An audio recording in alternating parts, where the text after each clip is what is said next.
Governu decide taka prosesu rekrutamentu Kadetes PNTL na região rua Runeshan Lima, no loke fali prosesu rekrutamentu foun o Sistema Eliminatoriu. Foi em remate encontro semanal o Presidente da República José Ramos Horta Quintane, Primeiro-Ministro Kairala Sanana Guzmão Hateten, Governu decide ona tutaka ka arquiva tia processo recrutamento Kadetes PNTL na região rua Nulu Resin Lima, nebe continua sai polêmica to em Loron. Governu foi decisão ne baseia ba recomendação Russi Comissão Sira, nebe envolve e a investigação ba processo recrutamento Kadetes PNTL, nebe Governu forma e a fulankotuk. Prosesu Governu aqui naquela Roma, tem e sempre tem boto tudo e a manifestação falou na naquela quando vai processo de recrutamento neve a minha informação no meio de você cada embolo Rússia, Austrália, Rússia, Portugal como a participação da sociedade civil na linha a mim vai a rede dia que fali processo toma recrutamento neve provoca contestação barak né maka a mim a rede dia Rússia recomendação Rússia senhor Sira polícia no meio mais de Austrália mais de Portugal então se tem que dia que liu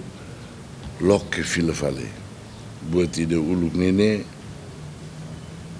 et arquivatia loke fali. Mas que nune se fi governu lahatete sai bainhira makatuloke fali recrutamento Kadetes PNTL. Se fi governu mos afirma processo recrutamento Kadetes PNTL tuirmai se usa Sistema Eliminatoriu.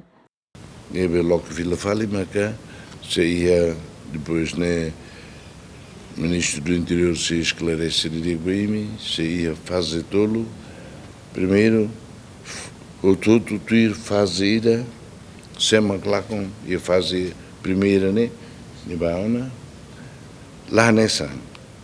ida vai né segunda fase cada número menos zona sema clacon saiona e depois para fase terceira fase mas sema clacon sai nebe rodi boto todos bela transparente no justo né cruzei que me decide ou não né ou me